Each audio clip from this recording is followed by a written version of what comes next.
السلام عليكم. تونس مش باش تقوم لها قايمه ان شاء الله. ليه ما احنا باش نقولوا ما يستقيمش الوضع اللي في تونس ولا في حتى بلاد في العالم اذا القضاء ماهوش مستقل. القضاء عندنا في تونس ماهوش مستقل. ما تقولوليش الحكايه هذوما يزي، انا قاعدين نشوفوا كل شيء تو ما عادش يتخبى حتى شيء. العمود الفقري نتاع القضاء مشدود بالنهضه، ماهوش مستقل. مش مستقل القضاء، معوج العمود الفقري نتاعها معوج. رغم تطابق الاجراءات والحيثيات في قضيه نبيل القروي، نبيل القروي وسواقمان، نبيل القربي تقبل التعقيب نتاعو ويخرج في حاله سراح. ومسكينه كسواقمان ما عندوش وراه النهضه وما عندوش وراه تلفزه وما عندوش ثم ربي وراه، ثم ربي قدامه وراه، ثم ربي يشوف في كل شيء. بالتوقيت هذا بالذات، الوقت هذايا بالذات، وقت الحوار والدنيا ماكله بعضها على الحوار، وقت الرئيس خرج وتكلم هما خرجوه نبيل القروي باش يوريك معناتها الحكايه مريقله. وديما راهم يخدموا كان يخدموا عصابات ويخدموا كان بالحكايات هذوما، راهم عمرهم ما يوليوش عباد. راهو حكايه فارغه، والله حكايه فارغه، والله العظيم حكايه فارغه. مش باش تقوم لها قايمه البلاد. الحكام قالك نتاع القضاء لا تناقش نفس الاعتبارات ونفس الاجراءات ونفس الحيثيات. هذاك يخرج في التعقيب، هذاك يخرج والاخر ما يخرجش، هي نفس الحكايه. فهمتني؟ نفس الحكايه. في 6 افريل نبيل القروي عمل طعن في قرار الايقاف نتاعو مع محكمه التعقيب، رفضت له شكلا واقرت بعدم الاختصاص، قالت له مش اختصاصي، خلي يقعد غاديكا. رفضته نفس الحكايه. رفضت الطعن في نفس الحكايه. معناتها الملف عاود تقدم مره اخرى، تقبل الطعن وتقر الاختصاص وتقرر نقض واخراج. عملت شونتاج معناتها، ما هو كيك يتفاهموا هما بالشونتاج.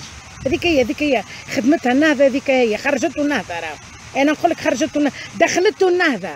يا اخي نبيل القروي انت ما سمعتش عماد بن حليمه الاستاذ اللي قال الاجتماع اللي صار مع يوسف الشاهد ومع طيب راشد ومع الغنوشي قبل ما يدخلوك عملوا تلموا ما عرفش في دار شكون ودخلوك للحبس. وهما وقت اللي حبوا يخرجوك من الاول عملوا تمثيليات لكل وقت اللي حاجتهم بيك باش تخرج خرجوك، وقت اللي حاجتهم بيك باش تخرج خرجوك. صح عليهم هاكا يعرفوا كيفاش يخدموا. صح عليهم. سبحان من غير الأحوال. قرر المجلس القضائي تعيين جلسة لو 24 جوان، تعيين جلسة هذه جلسة لطيب راشد باش يأدبوه، يا ما يبعثوه وراء السحاب باش يحكموا عليه والا باش يسامحوه. فهمت؟ هاكا صارت توا الاتفاقية هذيا تو تسمعوا به. لو 24 جوان ما يجرى له حتى شيء طيب راشد، كيما نجم الغرسلي فما حتى شيء. كان يوصل واحد يتحاسب في الوقت هذا، ايه اعملوا فيا اللي تحبوا، ما فما شيء. هاكا تخدم الشونداج، تخدم كل شيء. وتوا خرج نبيل القروي، حتى طيب راشد توا يخرج رغم لك الملفات اللي عنده والشيء مش احنا قلناه، هما في بعضهم قضاة في بعضهم. ما توا تراهم فما حتى شيء. كيما نجم الغرسلي الناس كل في بالهم هرب وفما حكايه، هو الراجل يخدم على روحه فما حتى شيء. حاجه اخرى في تونس لازم كل واحد يعرف حجمه ويمشي قد الحجم اللي هو فيه، ما يلزمش واحد يفوت الحجم اللي هو فيه. الحكم والشرعية في تونس هي متاع الشعب. الحكم والشرعية هو الشعب في تونس. هكاكا في تونس الحكم والشرعية للشعب، وبعد الشعب يجي فصل 72. بعد الشعب يجي الفصل 72 اللي هو رئيس الجمهورية اللي منتخب مباشرة من الشعب، اللي الناس خرجت وانتخبته. ما تقولوليش النهضة دخلت روحها ولا ذاك كل حكاية هذوك كل ما نسمعهمش. الناس خرجت مقتنعين. اما المنظمات والاحزاب كانك من الاحزاب هذوك ما انتخبهم الشعب باش يمثلوه ويعملوا، خاطر مش كل واحد احنا من الشعب يدخل هو يحكم في مجلس النواب ولا يدخل هو يعمل وحده. المنظمات كما الاتحاد التونسي للشغل وكما الاحزاب كلهم وكل شيء، ذاك الشعب فوضهم باش يدافعوا عليه، مش باش يرتعوا وليو يحكموا. راهم هما توا قاعدين يحكموا، راهو فيهم فساد وشيء كبير. وبرافو لعبير مرسي، انا معاك، يلزموا يقف مجلس النواب، يلزموا يقف ستوب. قاعدين كان يصحوا على القروض 32 قرض، مليار دوات يا مليار دوات قاعده تصحح عليها، قاعدين يخنقوا فينا.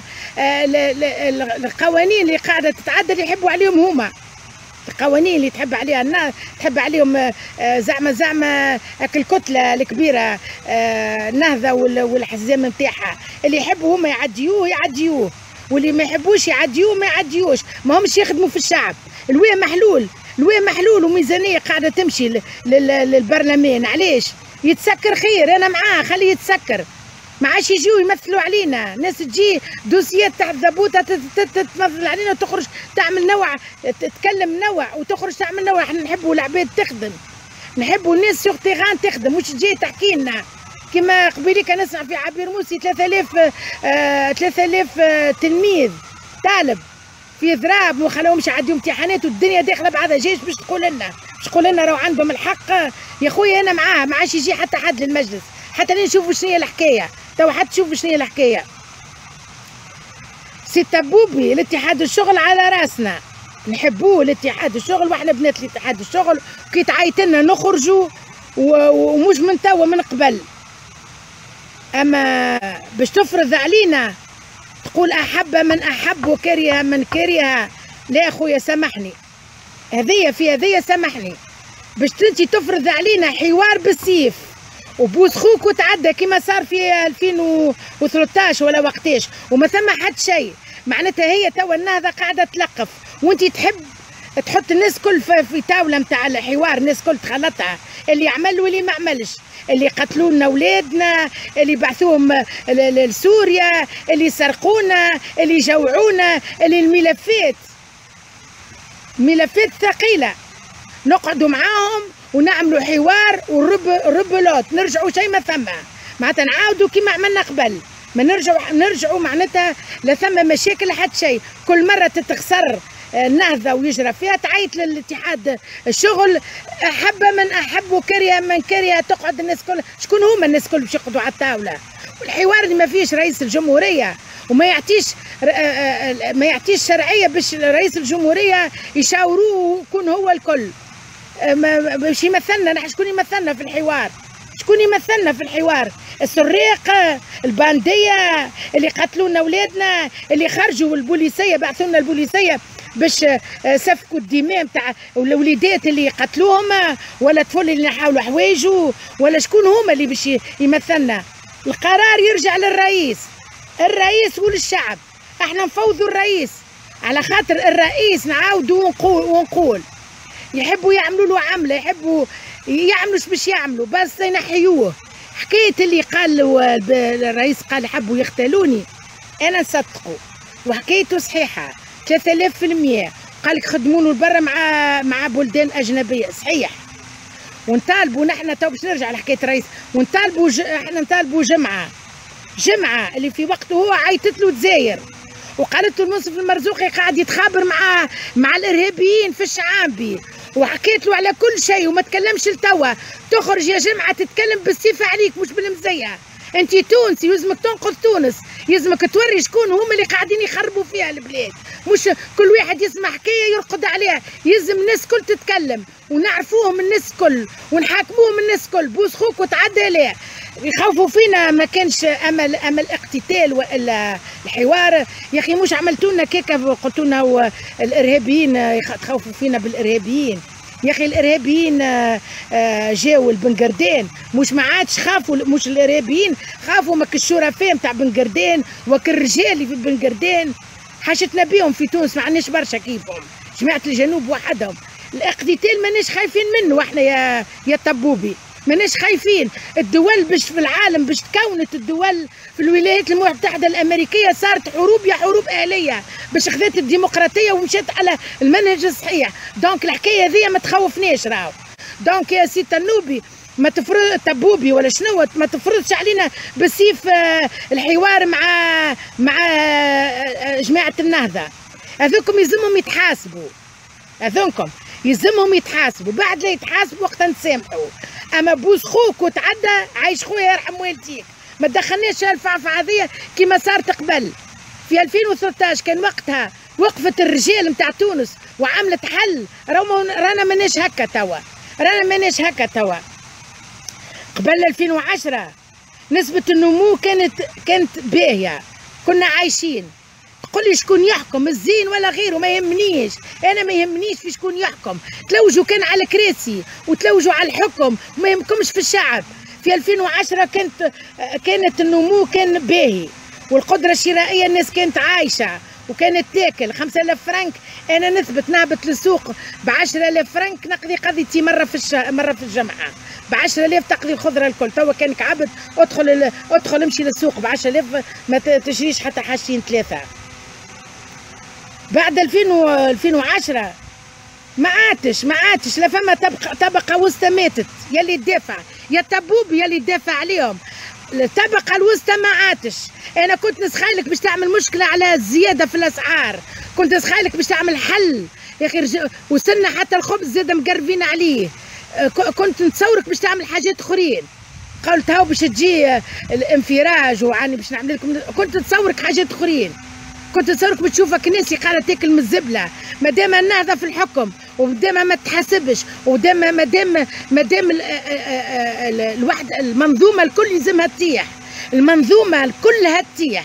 ماهيش باش تتصلح البلاد الا ما تطيح المنظومه الكل. وانا مع قيس سعيد، والفكره نتاع قيس سعيد صحيحه، فكره نتاع قيس سعيد صحيحه. اللي يحب يبدل المنظومه الكل كلامه صحيح. هو ما عندوش خبره كيفاش باش يعمل وما يعملش هذيك حاجه اخرى، كيفاش يعمل وما يعملش هذيك حاجه اخرى. الحوار نتاع قرطاج واحد وقرطاج اثنين شنو عمل لنا؟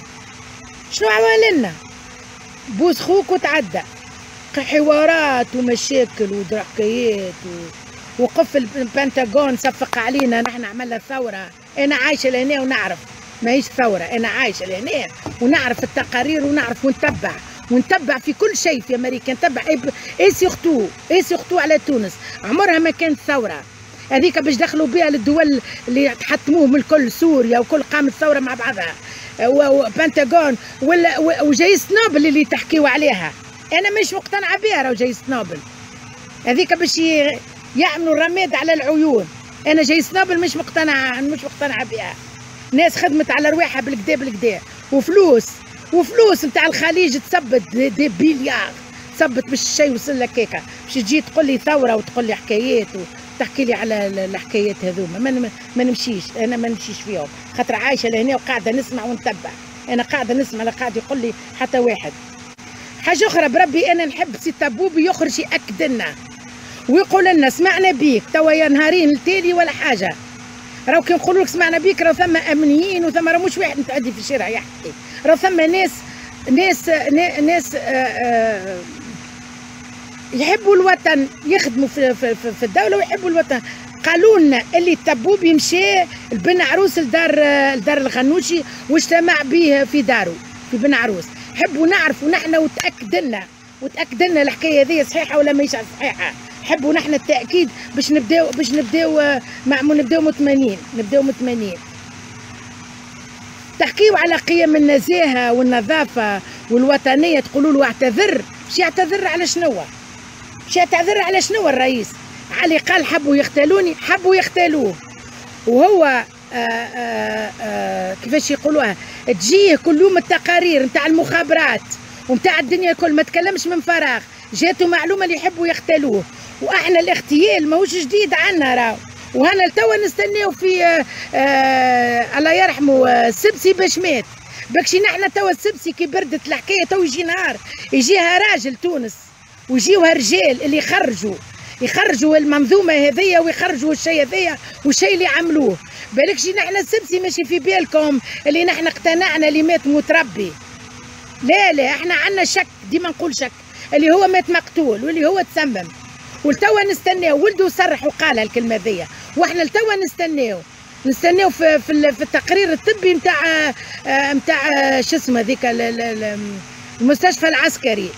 اما الشيء غط غط ملي شفنا في يده الدوسي نتاع الجهاز السري وقال ما عادش اسمه سري توا تفضح بعده بنهيرات مش ياسر زاده. الراجل مشى من غادي لغادي باش تقولوا لي قيس سعيد ما يختالوش، يختالوا الام اللي جابتهم يقعدوا عليك الكرسي هذاك بركه. المشكله الكرسي من نهار اللي دخلوا ما يحبوا على الكرسي مش يحبوا على تونس. توا عنده عقده، انا فهمته الغنوشي ما زالت له عقده بركه ما كملهاش. الناس كل تحب ترقد على فرش بورقيبه كيما عمل سبسي مدلهم تونس في طبق. خليوني بركه رئيس نرقد في فرش بورقيبه. نفس الحكايه توا نفس الحكايه باش تقولوا لي سيد الرئيس يكذب. بالله العظيم لا نكذبوا، انظف واشرف من العباد. وانت تقول يا تبوبي خون فينا. اول مره وقت اللي عيطت لك وانت جبت له المبادره اللي عملتها نتاع الحوار الوطني، وقت اللي خرج نسمعوا فيه قال لك مرحبا بالصديق وكما نقولوا نحن اللي ماهوش خاين والوفي والوطني. تو جيت تقول له كي اجتمعت بالنهضه وليت تقول عليه هو يخون فيكم. كيفاش يخون فيكم؟ يقعد مع النهضه ما كانش يسمى يخون فيكم؟ يقعد معاهم بوس خوك وتعدى ما كانش يسمى يخون فيكم؟ المنظومه هذه لازمها تطيح. انت كان تحب تونس يا تبوبي عاون باش تطيح المنظومه هذه، وانت تعرفهم في السيد تعرفهم في الصريخ تعرف كل شيء. ما فهمناش علاش اللي باش تركح البلاد. ركحها البلاد ساعه رجع الفوسفات، امشي رجع الفوسفات يخدم. ركح البلاد، اضغط على المشيشي باش ينقص من الزيادات نتاعو، اضغط عليهم باش ينقصوا من القروضات. ما نعرفوش عليهم فين ماشيين. احنا شفنا الغنوشي يضغط على المشيشي، يحب على 200 مليار باش يكمل بهم صندوق الكرامه نتاعو. عندهم كرامه ذوكم، عندهم كرامه. يا ولدي قال الراجل يا برشا حنيكه برشا كفوف. عندهم الكرامه. ارهابيين دمرونا وقتلونا. فيني الكرامه فيني هيبه الدوله والكرامه كل شيء مشي على روح. ما عاد شيء. انا واحده من الناس ما نعرفش شنو اللي يقصد به الاجتماع اللي عملوا قيس سعيد. ما عندي فيه ثقه راهو، انا عندي فيه ثقه وما يعملش حاجه ضد تونس. لا يا قيس سعيد مشيش يضغط عليك التبوبي تمشي تقعد مع الفاسدين كما قلت انت. ولو نهارت اللي عيطت لهم ثم بجنبك واحد من اكبر الفساد عنده 17 قضيه في القطب القضائي، وانت قلت ما نقعدش مع الفاسدين. هاو ثم واحد انت قعدت معاه اللي جبتهم الكل الاربعه. لا اراك الله مكروه. انا نحكي راهو سياسيا، راهو مانيش نحكي على اشخاص كاشخاص. مانيش لا عرايض جماعه سليانه ضربهم بالرش تو يمشيوا عميان مساكن. شكي وجري وخرج. لا عرايض ما عنده حتى شيء، خرج بريء. وحطوا بوليسي ولا اثنين حطوهم ولا درا شكون اللي حطوه كبش فداء. ديما يدخلوا قال لنا نحن نور الدين البحيري قال لي عنده حاجه يمشي للقضاء بالنهضه، خاطر نعرفوهم اللي دخلوا للقضاء الكل خرجوا نظاف في الديترجون. حطوهم في الديترجون خرجوا ما عندهم حتى شيء. لا رينا واحد تحاكم ما ثم حتى شيء. اغتيال شكري بالعيد في وقته هو، في وقت سي علي العرايض. اغتيال شكري بالعيد والدنيا قامت وقعدت وما يعرف شيء وديما ما يعرف شيء. تهريب ابو عياض من جامع الفتح وقتاش صار هذايا يا سي قيس سعيد اللي تعيط له. هذايا من الناس نتاع الارهاب. هذايا تعيط له. اقتحام السفاره الامريكيه وحرق المدرسه وخليه مشكله مع تونس وامريكا وكحكايه الارض باش يعوضوا لهم وكل الخساره الكل. الفخفاخ انا ما عنديش عليه فكره كبيره. نعرفه قبل كان وزير وكل ما شدش ياسر.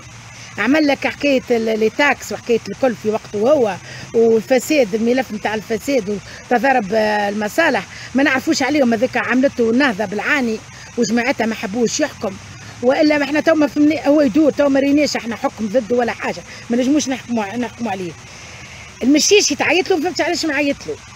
سبب المشاكل اللي احنا فيهم توا هو المشيشي. النهضه تقول له امشي يمشي، تقول له ارجع يرجع، تقول له اعمل تقول له ما تعملش. ها باش نقول لك علاش النهضه. اليوم سمعت اللي ثم خوه ليلى طرابلسي توفى، وعماد طرابلسي حب يخرج باش يحضر في الدفينه. اقل حاجه انسانيه حتى قدام ربي. راكم شيء مهول. راهو قال لك يعرفوا ربي سبحه وسجاده. تعرض الحكايه تعرض لها المشيشي وقال لا. المشيشي ما يقولش من راسه لا. نعرفوا شكون اللي يقول لا. كل شيء يقولوا له الغنوشي، يتحرك كان باذن من الغنوشي، وهلكنا كان هو.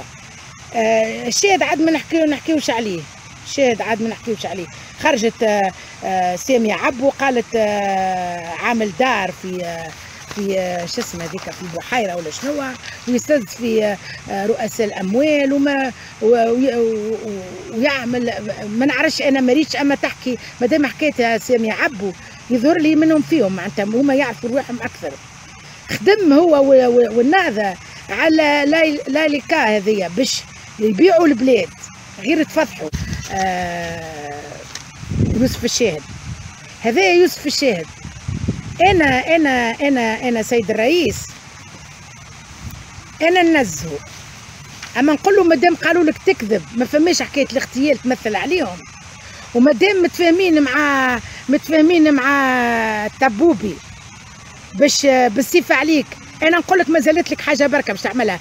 اعمل فصل 80 كهو فصل 80 مشى مجلس النواب ولا مجلس خراب، مشى ما عادش يجيو كمش يفرغوا قلوبهم ولا باش يعديو القروض باش ويضربوا في الشهاري وكليماتيزور وكراب وشيخات ودنيا كل الشعب في الهم. دونك احنا راك باش تتحاور مع هذوما يا قيس سعيد، راهي منظومه قويه وراهم فساد كبار وراهم ناس ما تعرفش ربي وراهم ناس مدربين ما تنجمهمش، خاطرك انت نظيف، راك انت نظيف ما تنجمش، راهو شيء كبير ما تنجمش. انا ننصحك ونستناو باش تتحرك ساعة تخرج تقول لنا شكونهم اللي حبوا يختلوك وتحكينا، خاطر انا نعرف عندك الملفات وعندك الحقيقة كاملة، لا تقولوا لي لا بديدة لا حتى شيء، الراجل عنده صحيح قدامه، عنده من المخابرات عنده كل شيء. هذه الحاجة الأولى. والحاجة الثانية يا خويا كان تفعل فصل 80 وكان نرتاحوا من بعضنا، خلي الناس تتحاكم والدولة ترتاح وكل شيء اللي باش يصير خلي يصير، خلي يخرج فصل 80، خلينا نشوفوا شنو باش يصير، خلي الناس اللي معامله على التبوبي وعلى الاتحاد الشغل باش ينفسهم ويعاودوا يرجعوا، نعاودوا الربلات نعاودوا هذوما على الاقل ما تتقاس عليهم الحكايه. ان شاء الله انا نقول ان شاء الله الدوله اللي باش تداوي الناموس، يقولوا لي دوله، قال لك الدوله والهيبه نتاع الدوله ويحكي يلزم ثمانية جهات تتدخل باش يداويو ناموس كلا العباد، يلزم 8 جهات ما يتدخلوش 8 جهات ما يتداواش الناموس، وذاك علاش الناموس ماشي ويزيد. راهي الكورونا قاعده في العالم كامل قاعده تتعافى قاعده تنقص، قلت لكم انا يوفى سيف توفى الكورونا. علاش في تونس قاعده تزيد؟ باش تقول لي عدوا ما عدوا؟ احنا نحينا البافيت، فرنسا نحت البافيت والناس كل توا نقصت، ما نقولش 100% اما نقصت برشا، ما فماش الاكسجين. عبد كي تبدا عنده يبدا مريض ولا تبدا عنده نتاع التنفس، برشا ناس كي تعطيه الاكسجين يمنع، فماش اكسجين، فما حد شيء. وفما حاجه اخرى، راهي الزبله اللي عندنا وكل وسخ اللي عندنا، مول مسخ تلقاه في الوسخ، مول وسخ هو اللي يحكم في الوسخ. شكون اللي راوك الزبله هذيك راهي قاعده تزيد في الكورونا، راهي الميكروبه تتنقل من غادي، خرجوا كم تاع السبيطارات ويخرجوا تاع الكلينيكات وحتى في ديارهم ناس مرضى بالكورونا ما تعرفش وتحط الزبله ويهز الزبال وتمشي هذيك تحل الشكاره وتاكل. راهي الزبله زادت عليهم في تونس، قاعد العالم قاعد يتعافى من الكورونا وتونس لا من الاراده نتاعها. قال لك يلزمهم يقعدوا يحكموا، يلزمنا المشيشي يقعد يحكم ولا قيس سعيد بيه وعليه، حتى ماهوش معتل حتى شيء. قيس سعيد بالعاني لكلكو، حتى الوزراء اللي واقف صار عليهم الخلاف اللي قال هذوكم ما يدخلوش في الحكومه، كي كلموه اخر مره قال 4 وزراء، بدلوهم 4 وزراء ومشيوا ويدخلوا ويجيو يعملوا اليمين ويدخلوا على رواحهم. اما هي المنظومه ذيك ما تحبش تطيح، المنظومه ذيك والناس هذوكم ما ينجموش يطيحوا، على خاطر كان طاحوا يا ولدي راهو كان يطيحوا، راهو باهي برشا لتونس، اما راهو خنار كبير راهو باش يخرج، خنار كبير باش يخرج.